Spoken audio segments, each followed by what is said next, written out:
to another episode of Templars Talks, number 41 this time. And yes, we're back talking about all music stuff as usual. I personally did not go to see any shows since the last one. I was planning on maybe doing a Willemijn Cafe, but I didn't feel very well that day, so I was like, unfortunately not. Taking it easy to prepare for the busyness other than that I had going on. Because I was doing planning for interviews. I was doing an interview already. Concerts, everything. So that's. But you were at the festival, so speak up. We want to hear how you liked it. Yes. Speak up. Speak up or forever hold your silence. Well, yes. Yesterday I went to Rosendale Open Air. Small festival in the Netherlands. Run by some friends, I believe. It's really, really small. It's your, your local... It's more like a local festival than a big festival. But they attracted some bands from the Netherlands, few from Belgium, I think. And the Swedish band Sarkator, or Sarkator, I don't know how you pronounce it. And then they had the German Mental Cruelty headlining. So yeah, I went there in the morning. At the end of the morning, I missed the first band because I was taking it a little bit slow. I'm getting older, you know. So I arrived when the second band started playing, Gutslasher. They were kind of nice. It's all I remember. Let me think. Yeah. I don't know. A nice Dutch band. I don't think they're... they had a lot of eager to play. I remember now. I had to take a moment there. I had to think about my photos. What photos did I make? Who are on my photos? Oh, yes. Hey, that's you're how my forgiven. mind You works come these straight days. from the festival to the podcast. So yeah, young Dutch band. Basically. Yes, well, not straight, but Basically. almost. So yes, young Dutch band. I think there's one of them. I think he drums in Headless Hunter or something, or another Dutch band. Young guys, very driven, nice sound. Yeah, I think if they keep doing this, we will see them a little bit more next year probably. Then we had Belgium Millhaven. That's more like those. I suck in genres. I just like music or I don't. I don't really care about what kind of genre they are. But Millhaven is said to be a melodic metal band, but to me they were a little bit more like a little bit more grindcore and emo core in it as well. Than just melodic. Yeah. But they were nice. You can see they have a lot of experience. I think they brought a lot of friends with them. I mean, the Belgium is near to Rosendale, so even your phone says sometimes when you're in Rosendale, "Welcome to Belgium." You're not really in Belgium. That's still half an hour, but still. So yeah, that was nice. I think I've saw them before, but they didn't make an impression. It's just, how do you say, one of those nice filler-up bands on a lineup. They don't stand out too much. They deliver a good, solid set. They have fun. The audience has fun. Always good so if they bring some it works. Some people to the festival, right? Then we had... Yes, exactly. Then we have Insurrection. I have to think hard again. Oh my god. I don't know. What is this mind of mine? I did see them somewhere. Yeah. I think they're a little bit more black metal-ish. Maybe the most black metal-ish of the day. But old school or more melodic kind? I think a little bit more old school-ish. Oh. That's the kind of... Oh, Nephilim, yeah. Then we had Nephilim. Not per se stand out usually, but I think their quality is good for kind of band that they do. Yes.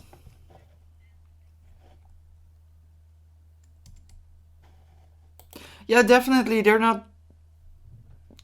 They brought a whole... They took it very professional on stage. They had I think they had like 3 videographers with them and a drone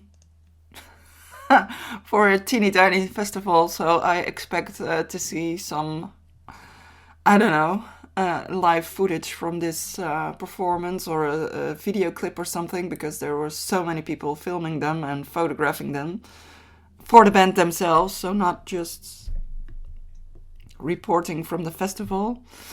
I think the sound was not really up to par. The vocals were fading a little bit multiple times in the sound of the other instruments. I've seen them better. We've seen them at Into the Grey Festival. I think there they kind of made an impression, but now I don't know. They strange because I remember also seeing them. It was definitely not their performance. It was not their eager to play. It was not the acts. I think it was more like the sound. Yeah. It sounded a little bit dim. Yeah. And the vocals were fading as well. So I think that played a large role in, for me, not... That sucks also. Sorry, guys. If they like bring all these but I'm sure we will... And it's not the top of the line of their shows. Yeah, but maybe they tap into the sound system, so maybe that sounds better than what we heard. I hope so.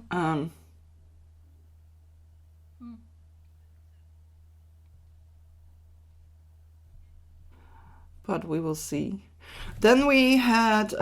I'll fly through this lineup because, like I said... Changing Tides. I have to look it up again. There's also a Dutch band. I don't... They exist not that long, I think.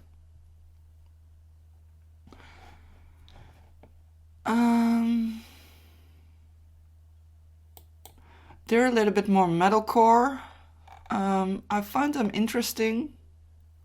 I think a little bit more interesting than the bands before them.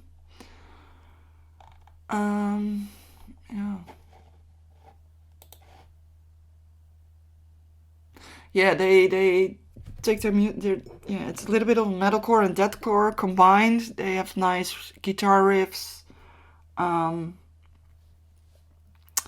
It was kind of fun because I was talking to the videographer, so what a word, for the festival, and he said, when the guy came on stage, the vocalist, he was like, I was thinking of Justin Bieber walking on the stage because, it has a slight similar hair cut, and he was just looking kind of timid or something, and then he started to sing, and it changed, and there was a sound coming out of his voice that you didn't expect.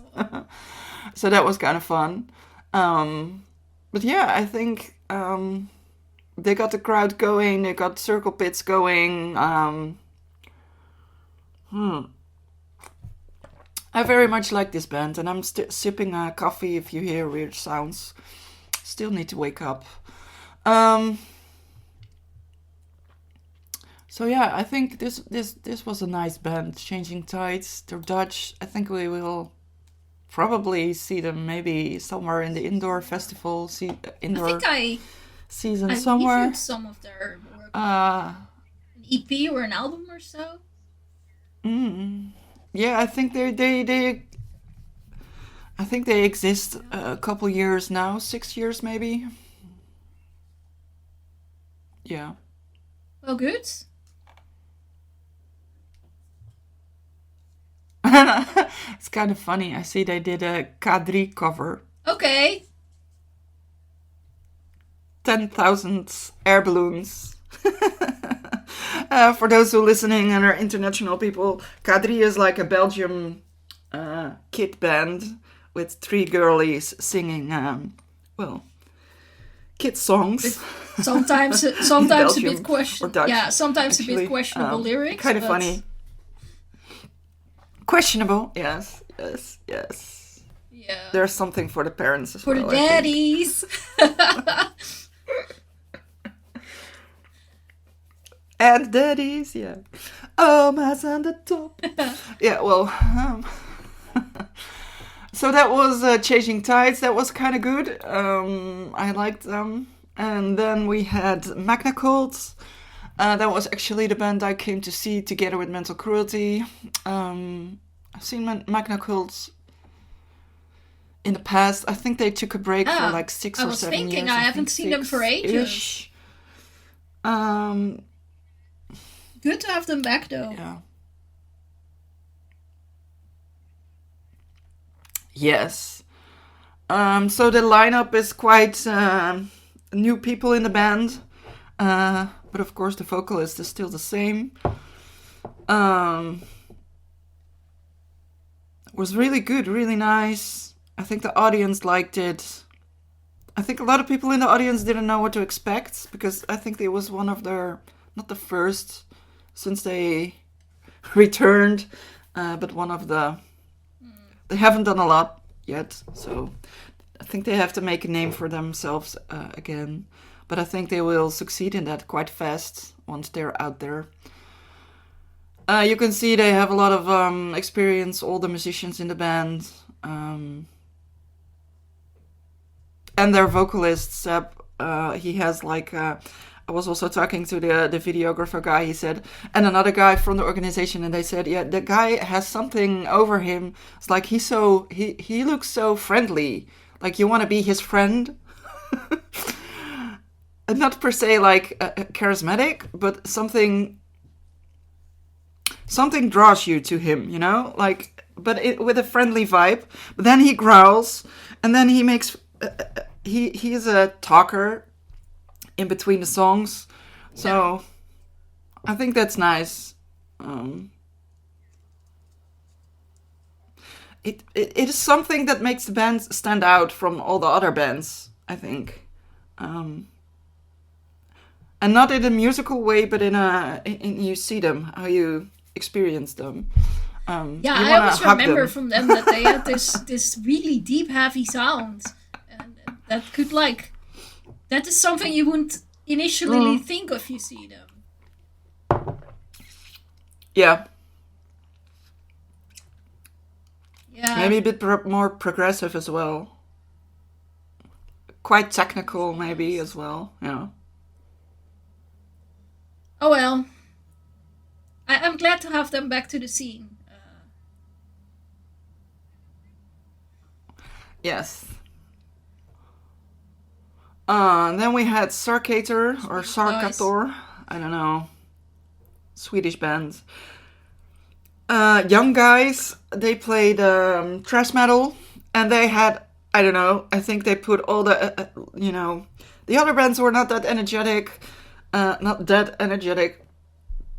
think they suck up the energy from all the people in the crowd and put that in their set, because they were like, I don't know, maybe it's because they're the youngest guys, I think.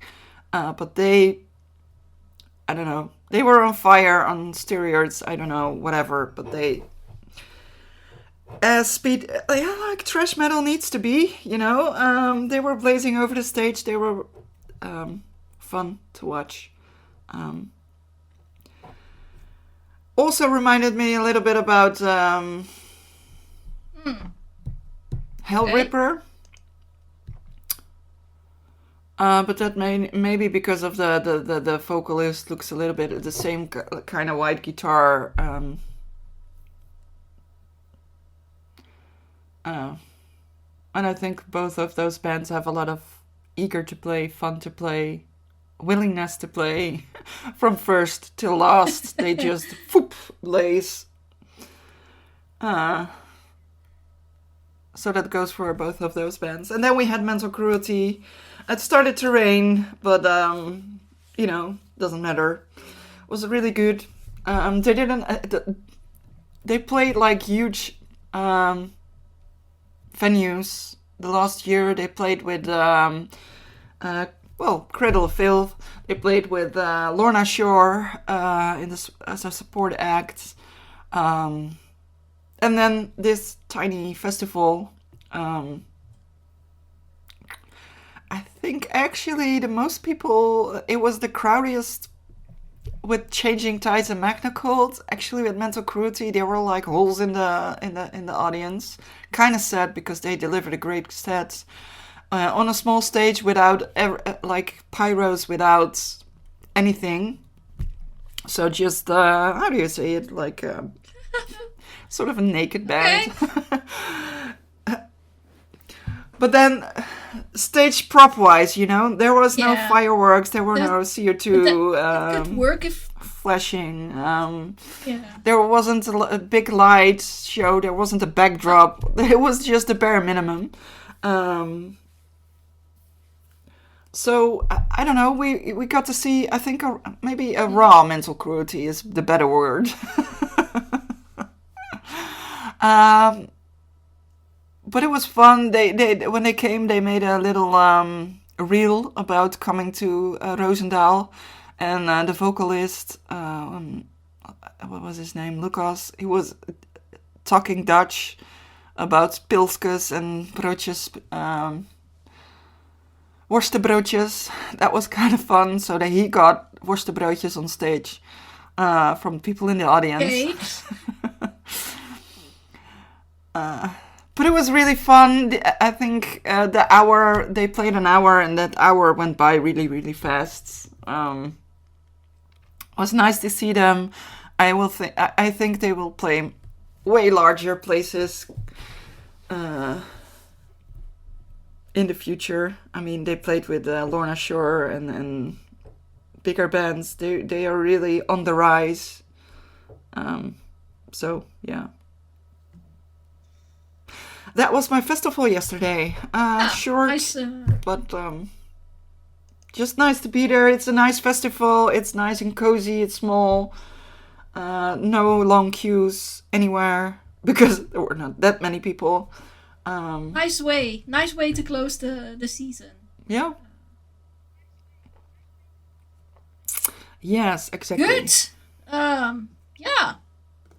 My season is, I think, officially closed for outdoors. I say never say never, but my intention is to focus more on the club, as I said before. And of course, there's already an immense stream of albums on our doormat, digital and digital doormat. So yeah, we had a couple of ones to listen to. I already placed a few reviews of, for example, Before the Dawn.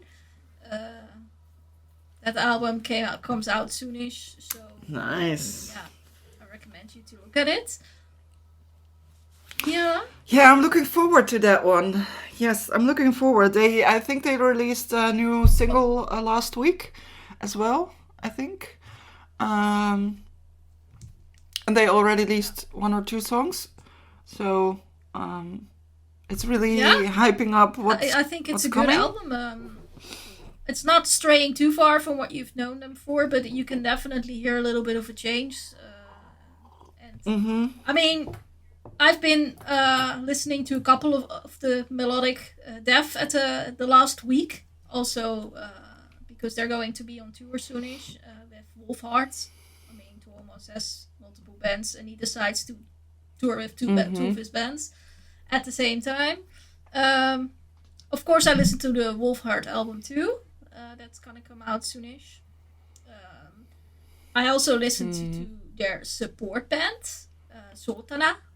I interviewed these guys. So in the upcoming, maybe even at the day I'm recording this, I don't even know. I will release that video from the interview. So keep an eye on the YouTube if you haven't seen it yet. Nice. Yeah, then I was listening to another Swedish band that does Melodic Death. I might be able to speak with them. I have an appointment, but in music business that means nothing. So, but the intent for both sides is to talk and do an interview. So let's see about that. I found it funny because in their references, this band speaks a lot about the influences they have, and they mention, of course, all the Swedish names.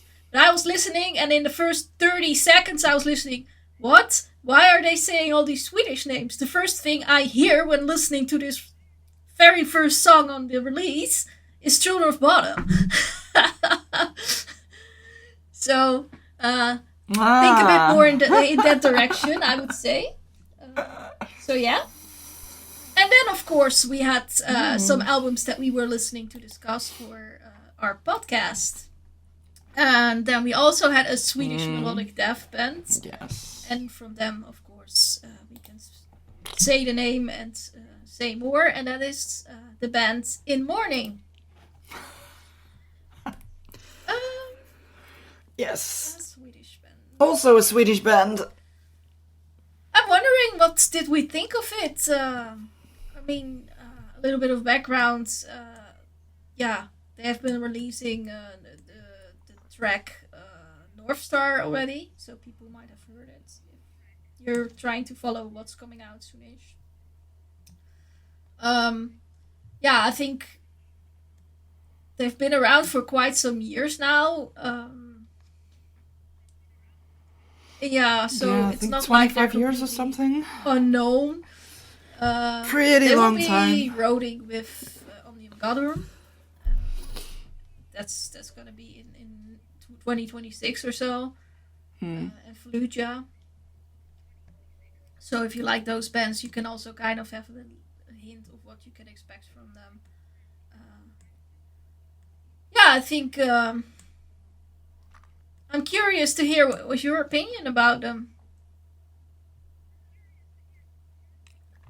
Yeah, sorry. You're gonna let me talk Don't again. worry, I'll share my opinion too. Okay. Well, I like the band. I told you to pick this CD to review, so I kind of like Melodic Death. And this album, this band, I think they stand out. I'm kind of thinking what to say for people that don't know the band. Definitely, if you like bands like Insomnium and Omnium Gatherum, maybe also Opeth, I think you get a good mix with them. I think they're a little bit more progressive, and I think their songs are really well created or built or written. I think they put a lot of attention into composing them and putting a lot of detail in there. That's what I got from it. One thing is that I think this album, even though there are like enough variations in the song, it also, if you put it on for the first or second time, it sounds a tiny little bit like the same. But if you give it 1 or 2 or 3 spins, you start to hear, the differences start to trickle along, and you start to hear more and more layers of the songs. Of course, there are like big differences in guitar solos and riffs that stand out. I like, for example, As Long as the Twilight Stays, there's a nice guitar solo in it, and they stand out. Yeah. But there's also a little bit of the same. But if you give it a few more spins, you start to hear more and more little things, and then they need to grow on you, and then you discover the beauty in the songs, I think. Yes. Wow. No, I quite agree with you on this. I think it's really comes down that you listen to this album a couple of times, because the first time I felt like a whole wall of sound was coming, and I just keep hearing, also quite similar to all these Melodic Death bands that I hear. Not that it is bad quality, definitely not. You can hear that these guys have some experience on them. That's what I wanna point out. Yeah. However, if you listen to it a couple times, then you have the opportunity to focus more on the details, and that's very important when you listen to a band like this, to find where their best selling points are. Yeah. And indeed, I think the guitars are a big thing of that. I like also the dynamic of the two vocalists. Yeah. That's not always the case with every band, but sometimes you feel really that the voices blend in very nicely. So that's what I really liked about them. Yeah. But it's a band that you need to invest a bit of time with if you haven't heard them before. It's an album that keeps you listening for a bit. If you want to invest the time, it's definitely worth the money, because you will want to listen to this if you're into this genre. It's not just an easy album to pick up if you randomly want to find a band to listen to in the background. No. I think you have to kind of like the Melodic Death. I think you need to have a little bit of experience listening. You need to be experienced before you can pick up this album. No. No, but no, it definitely comes down to that point in the end. You need to invest time to get the most out of it. I mean, I was thinking, if you listen to a band like Insomnium, they're more on the melodic part, and the melodicness takes you with them. If you never listened to them before as a melodic death band, but this band, it's not just the melodic part, it's also everything is built up, structured really well. It's the vocals. It's really the combination of everything. Yeah, I think it's to conclude, it's a good album, and I think. Yeah. Yes, I'm very curious where it will end in the end lists, because I will. For me, I think this will be one of the higher up albums. But you mentioned Before the Dawn. I have not listened to that one yet, and I'm curious about that one as well. But also Amorphis is coming up, and I kind of like those 3 songs that are already released, but they're not like Melodic Death. They're for me they're a little bit more like poppy-ish, but they're fun too, and I like different kind of music, so I'm very curious how high this one will end, but I think this one will end pretty high. Definitely when it has. I think it had will a end little up bit more high spins. on my list in the sense of I have a long list, but I don't think it will be. I mean, I listen to a lot. But I don't think it will be visible in the list because I make top 5, top 10s, and to be honest, yeah, I don't think that it is that groundbreaking that it will reach that so much. But I think for many people it could be one because there's a lot of people who are much more focused on one genre. I don't think I and you also are quite diverse. Yeah. So, yeah, I think for many people this will be an album that will but end I'm up high. thinking you say like. But what you say about groundbreaking,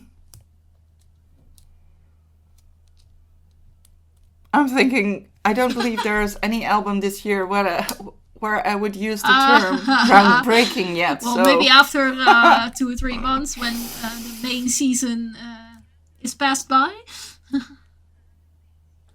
I'm very curious. Yeah. But so far, I don't think I will use the term groundbreaking. We'll see. But maybe I will use that term lightly. So. All right. We will see. In Mourning from Sweden, the album. What was it called again? The Immortal. Yes. Out Swedish. The Immortal. For all of these people, pick it up, give it a spin, give it another spin, and give it another spin, and then form yourself an opinion. And then.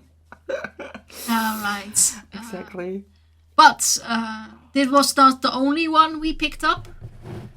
We also decided on another one. That's just an EP, basically. But it would be nice. I mean, we knew that we wouldn't have a lot of shows or whole festival with multiple days to discuss this time. So we were like, let's see if we can do 2. And I fell for the kind words of the promoter talking about Dreams of Grey. And I figured seeing them mentioning the band as being for fans of In Flames, Amorphous, Dark Tranquility, I was like, okay, that could be one that fits in with this week's theme somewhat. I must say, though, when you listen to that, maybe not quite that's close to the other ones. I also didn't find In Flames, Amorphous, or Dark Tranquility that close in this EP, though. Yes, it's melodic, but... No. Okay. Not that close.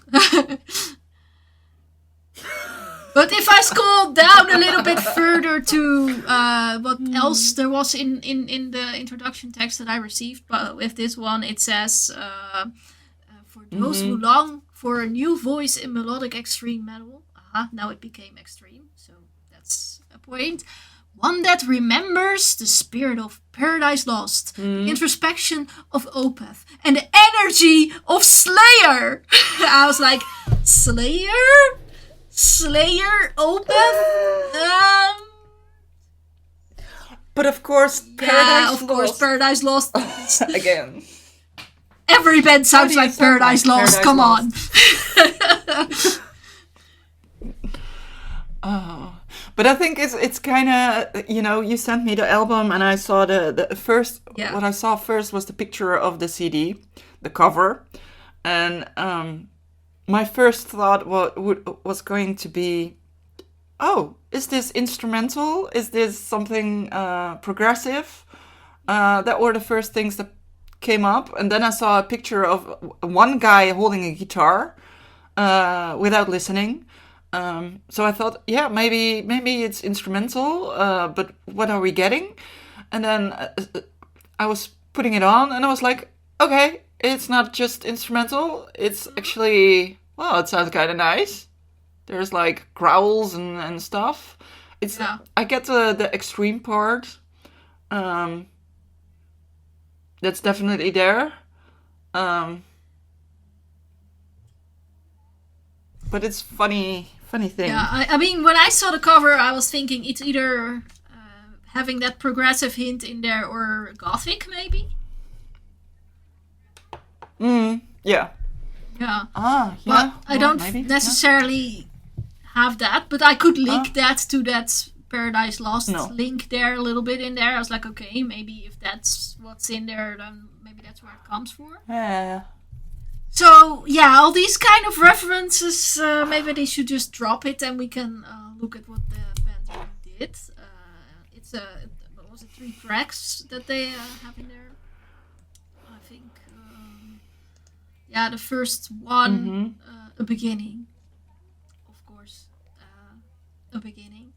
I kind of took a little bit for me to get the feel of it. Somewhere. Like, what are they doing? But they do have quite a sound. Or I say they, but it's a one-man project basically. I have no idea if he dragged other people into the studio, possibly. But Dreams of Grey, I refer to as a day, for the sake of speaking and such. I'm also not sure is he the vocalist or is he the instrumentalist. It's very clear who's doing what. What does it say? I don't think I saw any notes on that.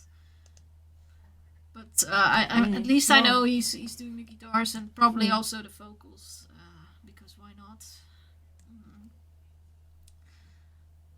I did see also mentioned somewhere that he's a family medicine physician, so basically a doctor, and they mentioned that as in the way of thinking is technical. I could go with that. I think that is definitely true.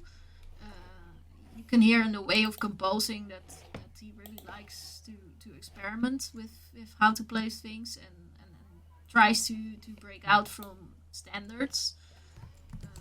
I kind of like that. So yeah, the album, the EP kind of took me a bit by surprise. It was different from what was expected, but I do appreciate the experimenting in it a lot.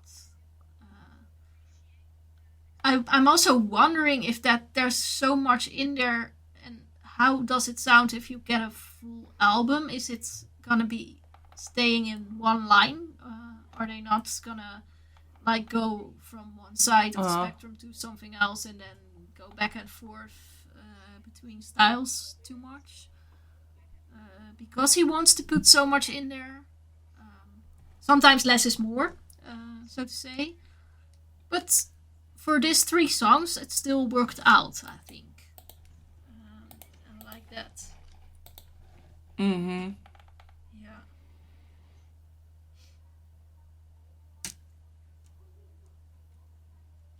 So that... Yeah, there's also... Yeah. I agree. So yeah, this one will be out also quite fast in 5th of September. So I recommend people to give it a look. And simply go into to what your opinion is on that release. All right. Well, then I guess we're nothing short of talking a little bit about the news, because how can we possibly avoid it? The insane media slander that's going around surrounding Cradle of Filth. Whilst we have absolutely no inside info on what has been going on, I'm looking at, of course, the statements a bit of both sides. I think if I look at it, the truth is probably somewhere in the middle. Because I think there were a couple of things that stood out to me and that made me question. And I'm a person from math. I'm a very beta person. Mm-hmm. So I see some numbers and I start doing calculations, and I'm wondering, what do we consider poverty as a salary? Because I don't know. I mean, you could argue something is enough. I think salaries are almost never enough. People always want more. Um, but I heard saying that's, or let's say it like that. They were written down in that contract that was shared. £200 a day for a show day.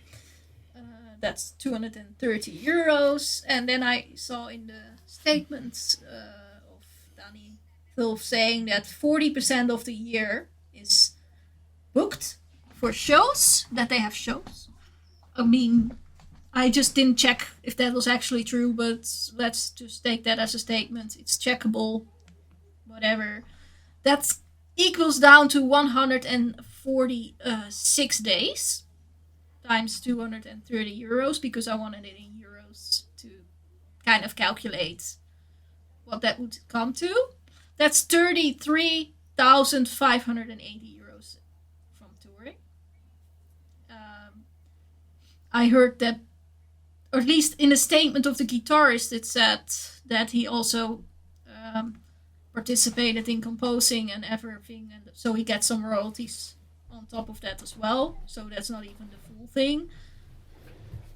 An average person with an office job works 260 days a year average.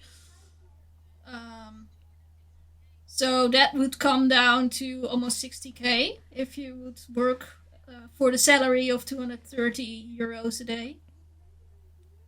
Is 60k a year poverty? I was thinking. No, most people. Let's be honest, because the modal income in the Netherlands is 46,500. So.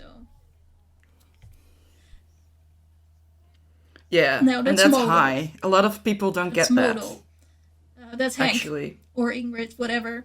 Well, either of them. So I was just thinking, like, okay, you say it's poverty, but I don't know. I mean, your food is provided every day. Even on days you don't have to work, but still have to do something from the work, you get some money. That sounds like literally what every other company, my office job, is kind of offering the same. So that's not low. I mean, you could argue if it's enough, but whatever. I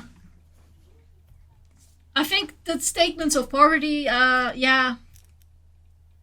I don't live that life, but adding up the numbers, I'm kind of like, okay, you could argue you want more or deserve more or whatever, because obviously you're not going to be touring and playing shows every single working day of the year. That makes sense.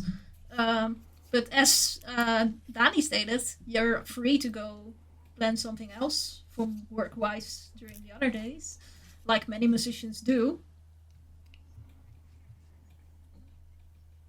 Yeah, but that's the thing. The others are saying that used to be the case, but now he kind of forbids us to play any other project.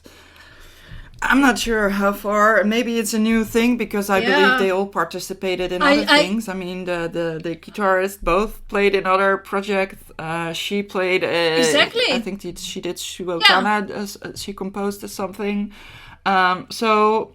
But maybe Danny just said now, maybe it's time to focus on my band now. We're not in the backstage. I have no... Although I did hear hear people that also go a bit beyond what we experienced at Tuska, where the band was playing. I mean, I'm not going to mention name because these people would be in trouble from leaking this kind of information. But let's just say there was also another statement saying that some people that left the band have been constantly drunk. I have heard people confirming that, so I mean, okay, that can be a thing.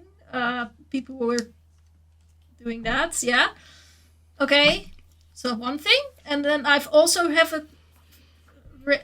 that the whole thing about the pregnancy also kind of, I don't know what to think about it. I'm not a mom. I've never been pregnant, as far as I'm aware. But you've been touring for quite some time, so you know what a tour is, how that goes.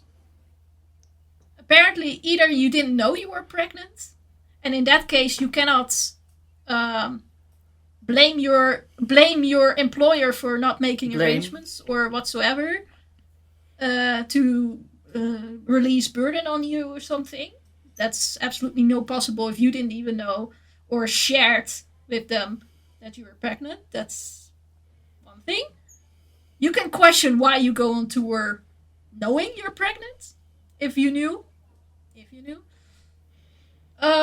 So I think that was a bit of a foul statement to throw in, because either it was your own fault for going on that tour. I mean, or you didn't tell them, and they couldn't make arrangements. I don't know. You could leave now, so you could have left before the tour. Also, I don't know.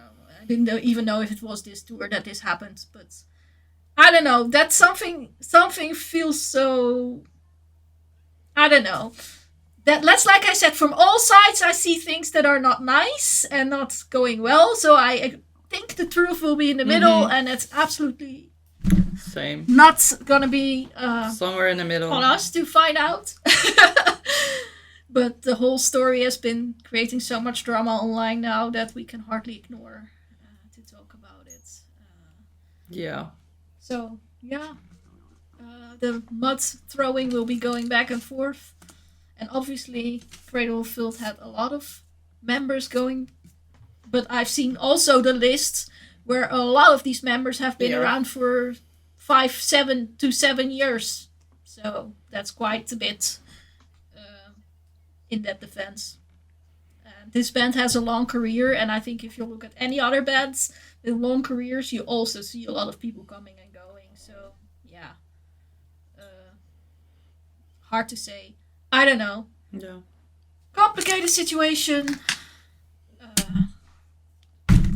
And we've spoken about it now. And that's all I want to say. I don't know if you want to add something, but we can't ignore the whole thing. No, I don't know. I agree with you. There's something on both sides. I think if you're... I think what they earn a day is not that much, but on the other hand, it's not their full year. If they are free to do other things, they can, fill it up. I mean, I don't get paid a yearly salary for 40% of work. But then I read something in a new contract that they need to be exclusive or something. Or they said he wants them to be exclusive from now on. I don't know. But then you have to pay more, if they're not allowed to do anything else. But that's between them. And if they don't find a common ground on it, start throwing dirt at each other, I don't know. Yeah, I think and then the pregnancy but then the contract, and then, there's a lot of things on both sides.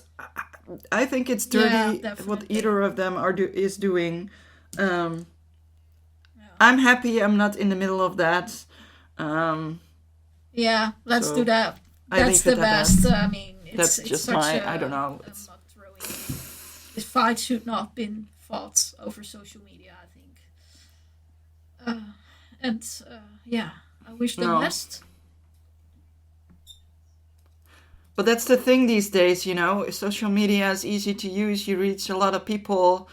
If you, people live in bubbles, and, if you feed one bubble, they're gonna believe it no matter what it is. So if social media is real, absolutely not, because the same persons who are now throwing all this slander have been posting for like years how how much they loved what they were doing and what they were gaining out of it and whatever.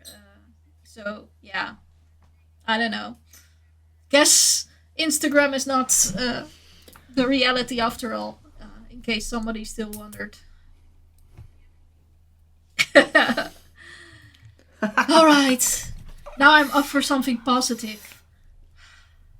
What's the ikigai for us? We need to do that again. I like positivity. What makes us happy? I'm happy. All the indoor shows that are lining up. Well, actually, too many, That's so I need to true. make decisions. But I'm happy also Looking for forward. so many people participating on the 3 inches of blood giveaway.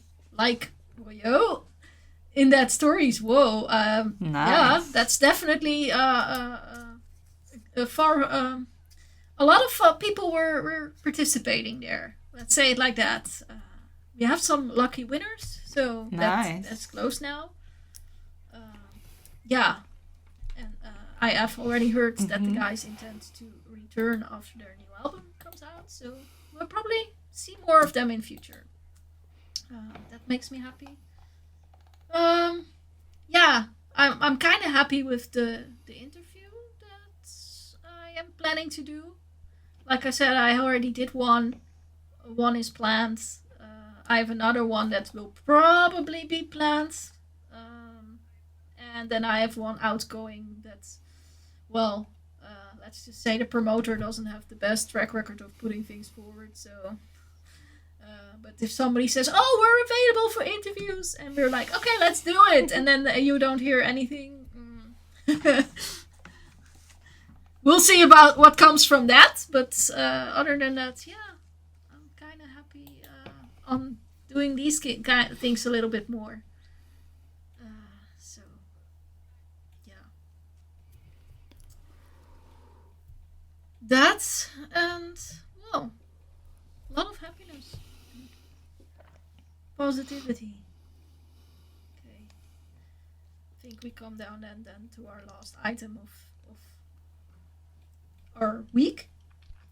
That's the playlist. Yeah. What are we Yeah. been listening to? Well, Yeah. we discussed some albums. I already said I've been listening to Amorphis, the 3 songs. I've been listening to all of them Witchers, to Cataclysm, to, of course, Graveyard, Yeah. to End of You, Finnish band, to Caron, Finnish band. They all seem to be, I wanted to say pooping out, but they're putting out albums. They seem to, I don't know, get back thrown into life again. So that's been my week. All right. I was listening to Best. I was listening to Rotor Sand, which the album has already been reviewed. Kind of like it, love it, whatever. Of course, I've been listening to Before the Dawn and Wolfheart, as I just said, same as Sultana, obviously, since I interviewed these guys. I've been listening to the album of Amorphis once more. Yeah.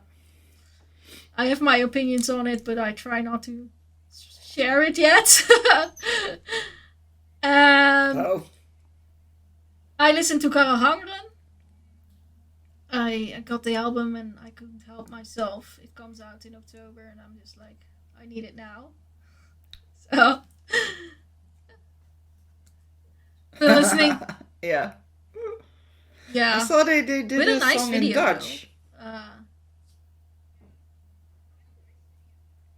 I haven't seen it. I just saw it, but kind of interesting. No, I have a lot of black metal bands that do Dutch, but I guess that's more if you're into the genre, you start finding them out. But yeah, this album, I think I like that. I like what I heard so far, so to say. And I was looking at that video, and I was like, Nice. in which city did they record it? Because it's obviously not somewhere here. First, I thought maybe it's Scandinavian, but then I looked at some point you could see a little bit of a sign, and then I realized no, I see acrylic there, so it must be Balkan or even Russian. I don't know. I have no clue what to say. But yeah, on the album though, this is the only Dutch song. So I'm surprised that they choose that as a single, to be honest. I like it. I like that they choose it a bit different than normally. Alright, then I've been listening to Vitra. I've been listening to some albums that I already had on my list before. I've been listening to And Oceans, some old stuff. I've been listening to what did I do? Cycle 9. I've been listening to gosh, now I have to dig that all up. Yeah, I've been listening to Inheritance because I got that album for some reason. It came out in May, so I mean I've got a couple of albums that they decided to send to me now that I was listening to. Let me see what else I got here. Inheritance. I have Eden Song and what is that other band? Something. Rock's Caliber. Oh, I heard them before. It's like heavy metal. So this is all a bit older. At least it came out a couple months ago. But sometimes labels just decide, oh, hey, we still have some leftover. Let's throw it in that direction. Maybe we get some extra reviews out of it or so. So those landed on my doormat. Yeah. So I've been listening a lot of music, and I have to stop myself from picking up too much albums because there's so much nice stuff that I would like to go into. But then again, we also need to find something for our next podcast to talk about. So, yeah. Yes. I think I'll leave it with that. It's the major points of what was in our playlist this week. Alright. I know somebody said in the comments of our previous podcast that he wants us to discuss what tours and shows we are looking forward to for the season. Well, I think the Before the Dawn and Wolfheart is an obvious one. If you haven't picked up on that yet, I say go back to minute 1 and re-listen to this podcast once again. Yeah. What else do I look forward to? I like to... Alden Witchers. Alden Witchers. They're playing with Elder. In October. I'm looking very forward to that one. I like to point out Jort.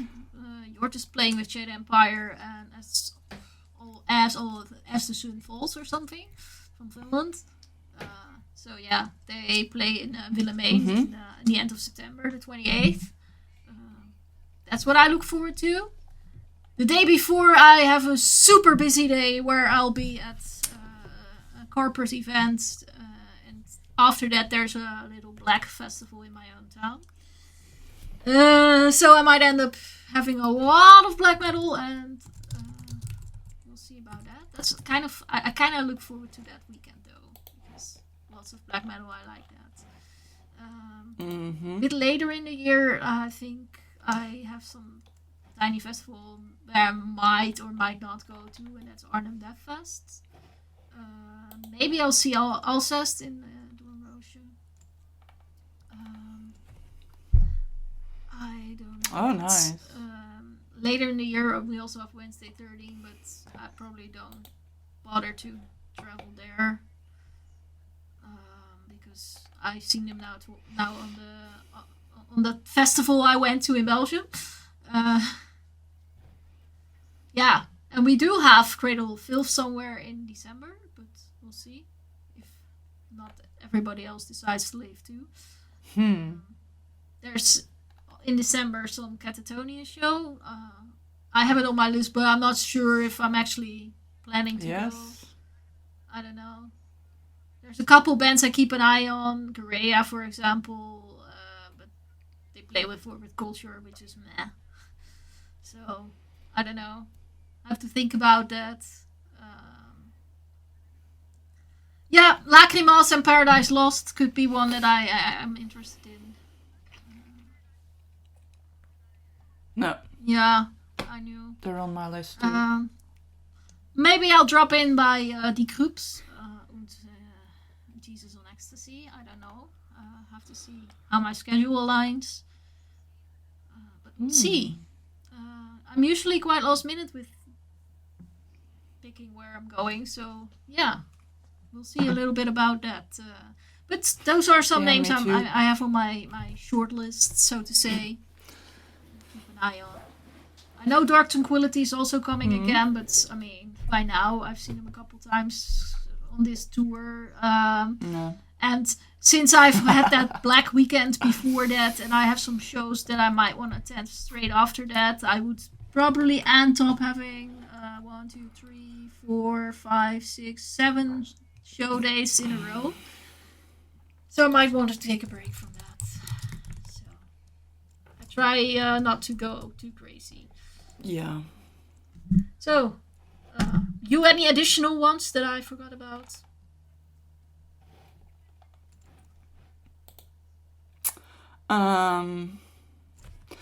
I'm looking forward to Into the Void festival in Leeuwarden. They have the Vintage Caravan, Dulp, Psychonaut, Sons of Arrakis, Temple Fang. I'm looking forward to that one. That's not your thing. Then there's also, but you mentioned it already, Ultima Radio Fest,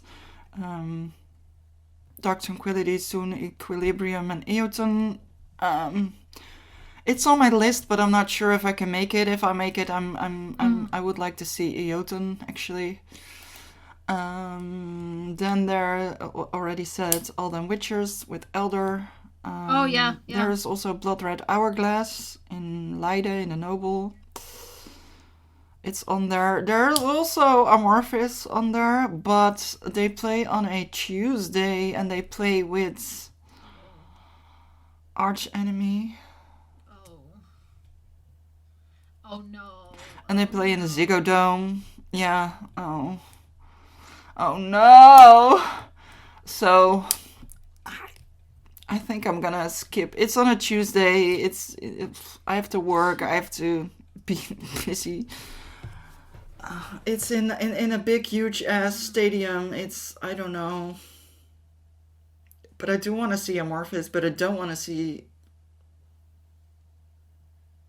So yeah, not sure there yet. There's Eldorado Festival in November.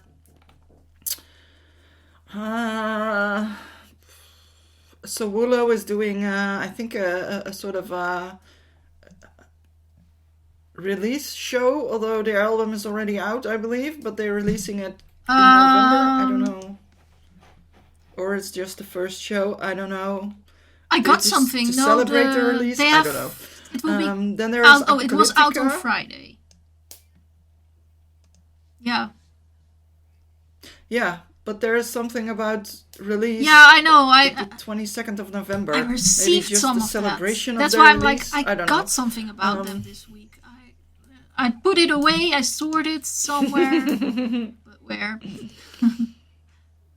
Let's see if I can find that. No, fast. Probably not.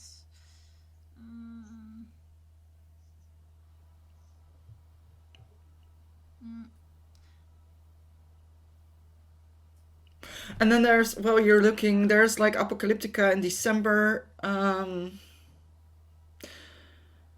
an Eindhoven metal meeting, but for now there's only a few bands that I like. I like to see Endoceans, but to go there only for 1 or 2 bands, it's not. So. Yeah. Of course, my search function in this thing is shit, so I can't find it fast. In any case, I've seen something on them recently coming by, and I was like, Yeah. Yeah. All right. Well, I think that's concluding our podcast for now. And I would say, if you haven't done it, like and subscribe. We have to ask you every week again. Throw in some likes or some comments. I really appreciate that being done live. But it's also nice to just donate or something, whatever. Tea for you then. You don't drink coffee. But a like and a comment are free for you to do so, and that's totally fine as well. All right. Then it's one last thing, and that's to say goodbye. Bye. Goodbye.